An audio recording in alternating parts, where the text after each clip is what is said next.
Assalamualaikum warahmatullahi wabarakatuh. Saya ucapkan selamat kepada peserta didik baru tahun ajaran 2021-2022 SMP Negeri 2 Martapura. Nah, di sini saya guru bimbingan dan konseling Theodora Gracialita akan mengisi materi mengenai potensi diri dan bagaimana cara belajar yang efektif. Baiklah, anak-anak tahu apa itu potensi diri? Potensi diri yaitu kemampuan yang kita miliki. Dengan mengetahui potensi diri kita akan tahu apa kelebihan dan kekurangan yang kita miliki, dan juga apa bakat dan minat yang kita miliki. Bagaimana sih cara mengenali potensi yang dimiliki anak-anak? Yaitu yang pertama, anak-anak bisa mengenali aktivitas favorit, yaitu aktivitas yang disukai anak-anak. Yang kedua, cari tahu kelebihan dan kekurangan yang dimiliki anak-anak. Itu dibuat daftar list, ditulis kelebihan anak-anak apa, kekurangannya apa. Selanjutnya, hal apa yang membuat beda anak-anak dengan yang lainnya. Ini bisa ditanyakan kepada orang-orang sekitar yang mengetahui anak-anak, bagaimana sih saya, apa yang menonjol dari diri saya, apa yang kelebihan saya, dan selanjutnya tidak membandingkan diri anak-anak dengan orang lain. Jadi anak-anak ibu harapkan fokus untuk mengembangkan bakat dan minat yang sudah diketahui tadi, kelebihan yang ada di diri anak-anak. Selanjutnya yaitu menjauhkan rasa takut dan gagal. Jadi untuk mengenali potensi diri anak-anak harus berani untuk memulai apa yang anak-anak inginkan agar bisa maju ke depannya.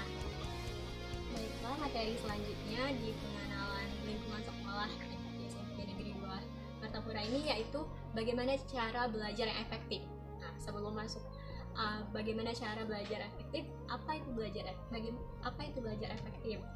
Belajar efektif itu yaitu anak-anak memahami materi yang disampaikan ibu guru, menjelaskan. Anak-anak tidak merasa jenuh, anak-anak tahu bagaimana cara agar belajarnya menyenangkan, tidak membosankan, dan mengerjakan PR tepat waktu. Dengan mengetahui cara bagaimana belajar efektif, itu anak-anak dapat menjadi semakin kreatif dan aktif dalam mencari sumber belajar dan menumbuhkan motivasi dan rasa percaya diri, serta meningkatkan prestasi akademik. Apa saja sih tips-tips belajar yang baik dan benar? Di masa pandemi ini, ibu harapkan anak-anak memanfaatkan kuota dengan sebaik mungkin untuk belajar mengikuti pembelajaran daring dan disiplin dalam belajar. Anak-anak diharapkan membuat daftar mata pelajaran agar tidak telat dalam mengumpulkan tugas. Selanjutnya, aktif dalam proses pembelajaran, di mana anak-anak aktif dalam bertanya. Selanjutnya, anak-anak diharapkan dapat belajar dengan serius dan tekun, lalu selalu memperhatikan penjelasan dari guru, selalu mengulang pelajaran yang telah disampaikan pada bapak ibu guru, dan mengerjakan PR dengan segera. Jadi diharapkan anak-anak tidak menunda dalam mengerjakan tugas. Selanjutnya, banyak berlatih dengan pelajaran yang kurang disukai. Jadi misal anak-anak kurang menyukai salah satu pelajaran, dan itu diharapkan diulangi lagi agar anak-anak lebih memahami. Ini yang sangat penting, yaitu jujur dalam mengerjakan ujian. Jadi tips-tips cara yang baik dan benar dalam belajar efektif itu jujur. Anak-anak mengerjakan tugas secara daring itu dikerjakan oleh anak-anak sendiri. Selanjutnya anak-anak bisa belajar kelompok melalui media WhatsApp group, dan yang paling penting yaitu perbanyak doa, minta doa sama orang tua dan kepada Tuhan yang Maha Esa. Selanjutnya, hindari belajar berlebihan. Belajar yang berlebihan itu tidak baik untuk kesehatan, jadi anak-anak harus cukup istirahat, makan, dan bermain itu dengan tidak berlebihan. Baik, itu tadi tips-tips cara belajar yang efektif dari Ibu harapkan anak-anak dapat menerapkan cara belajar efektif tersebut di masa pandemi COVID-19 ini, agar anak-anak bisa belajar dari secara menyenangkan dan tidak suntuk. Lalu tadi juga Ibu menjelaskan potensi diri. Ibu harapkan anak-anak dapat mengenali potensi diri yang anak-anak miliki, agar anak-anak dapat mengembangkan bakat dan minat. Dari kita mengetahui bakat dan minat yang kita miliki, anak-anak bisa menerapkan di ekstrakurikuler yang ada di sekolah ini, yaitu ada pramuka, ada PMR, OSIS, dan lain sebagainya. Itu tadi dari masa pengenalan lingkungan sekolah di SMP Negeri 2 Martapura tahun ajaran 2021-2022. Tetap mengikuti protokol kesehatan, memakai masker, jaga jarak, dan semangat dalam pembelajaran daring. Assalamualaikum warahmatullahi wabarakatuh. Assalamualaikum warahmatullahi wabarakatuh. Perkenalkan, saya sebagai guru SMP Negeri 2 Martapura, Dona Permata Ayu. Selamat datang peserta didik baru SMP Negeri 2 Martapura. Kali ini saya akan menjelaskan tentang materi MPLS tentang tata tertib sebagai peserta didik.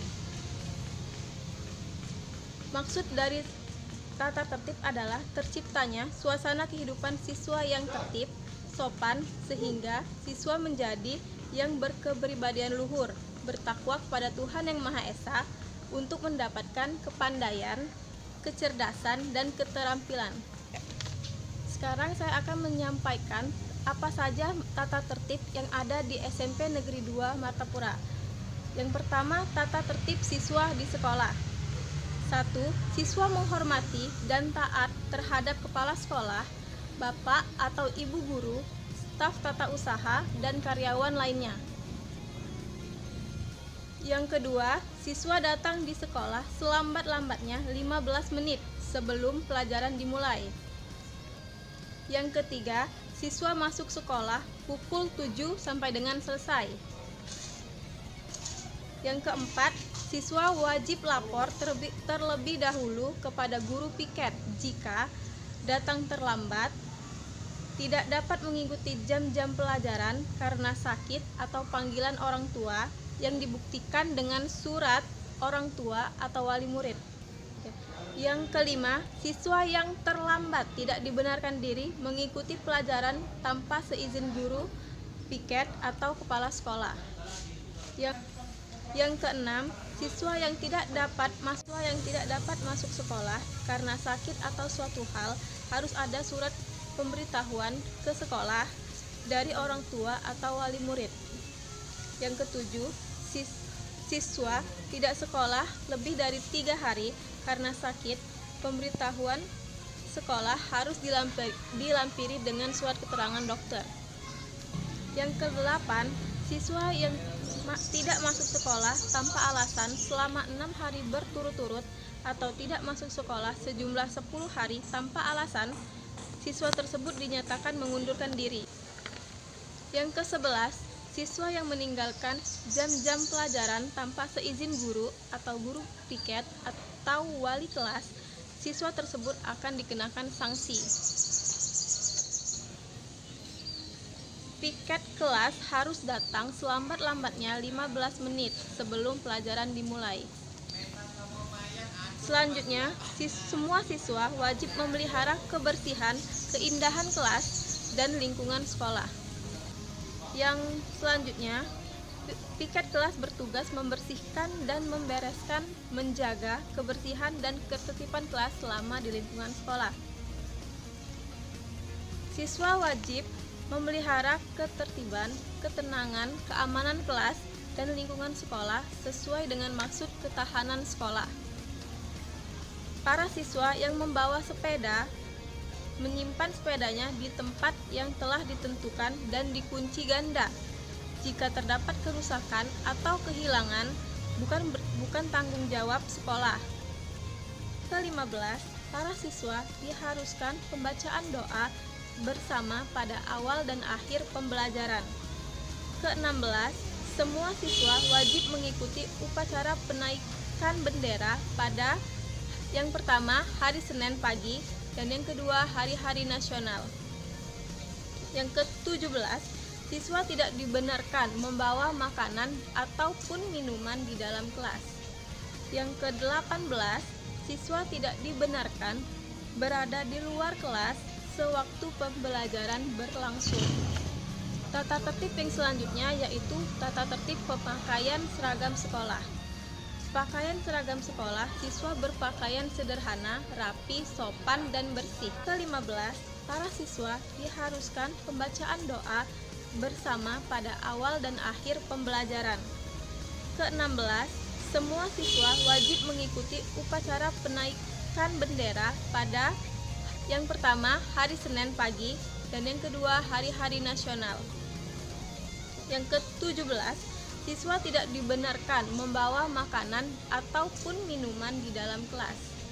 Yang ke-18, siswa tidak dibenarkan berada di luar kelas sewaktu pembelajaran berlangsung. Tata tertib yang selanjutnya yaitu tata tertib pemakaian seragam sekolah. Pakaian seragam sekolah, siswa berpakaian sederhana, rapi, sopan, dan bersih. Tertib selanjutnya yaitu tentang larangan. Yang pertama, siswa dilarang menerima tamu selama jam pelajaran berlangsung tanpa izin piket. Yang kedua, siswa putra dilarang berambut gondrong atau gundul licin, memakai gelang dan kalung, ikat pinggang besar lebih dari 3 cm, topi yang bukan topi sekolah. Yang ketiga, siswa putri dilarang memakai perhiasan yang bernilai tinggi seperti kalung emas, gelang emas, dan lain-lain, berkuku panjang dan bersolek yang berlebihan.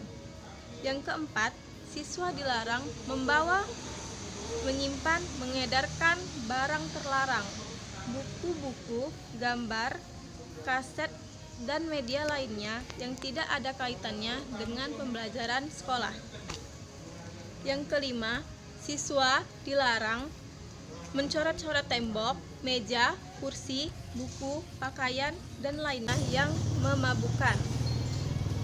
Yang keenam, siswa dilarang merokok, minum minuman keras, dan barang lainnya yang memabukkan. Yang selanjutnya, siswa dilarang membawa senjata tajam, senjata api, alat-alat yang membahayakan dan tidak ada hubungannya dengan pembelajaran. Yang terakhir, siswa dilarang berkelahi baik secara perseorangan maupun berkelompok, baik satu sekolah ataupun antar sekolah lain. Yang ke-9, siswa dilarang melakukan kegiatan atau acara tanpa sepengetahuan sekolah. Yang ke-10, persoalan di luar sekolah harus diselesaikan di luar sekolah. Dilarang dibawa ke lingkungan sekolah. Yang terakhir, siswa dilarang membawa HP atau handphone selama jam belajar. Tentang sanksi-sanksi bagi siswa yang melanggar tata tertib sekolah. Yang pertama, peringatan teguran terhadap siswa yang bersangkutan. Yang kedua, pemberitahuan lisan atau tertulis kepada orang tua atau wali murid. Yang ketiga, menyerahkan siswa untuk sementara waktu kepada orang tua atau wali murid. Yang keempat, mengembalikan siswa tersebut untuk selamanya kepada orang tua atau wali murid atau dikeluarkan dari sekolah. Selanjutnya, tata tertib siswa di dalam kelas. Yang pertama, siswa hadir 10 menit sebelum bel masuk.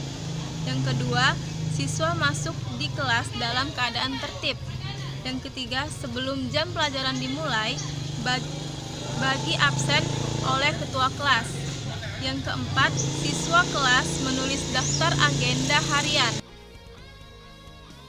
Yang kelima, siswa wajib menjaga kebersihan, ketertiban, kenyamanan dan keamanan, keringanan dan kekeluargaan selama di sekolah.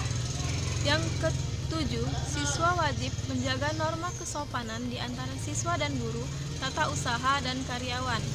Yang ke-8, selama jam belajar berlangsung, siswa dilarang meninggalkan sekolah tanpa pengetahuan guru atau guru piket. Yang kesembilan, setelah jam belajar selesai, siswa disiapkan berdoa dan pulang dengan tertib. Yang kesembilan, apabila guru berhalangan hadir, siswa tetap tertib di dalam kelas.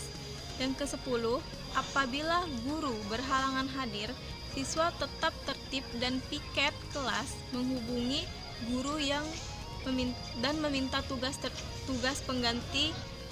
Dan yang terakhir, siswa dilarang melakukan kegiatan yang merugikan diri sendiri dan siswa lainnya.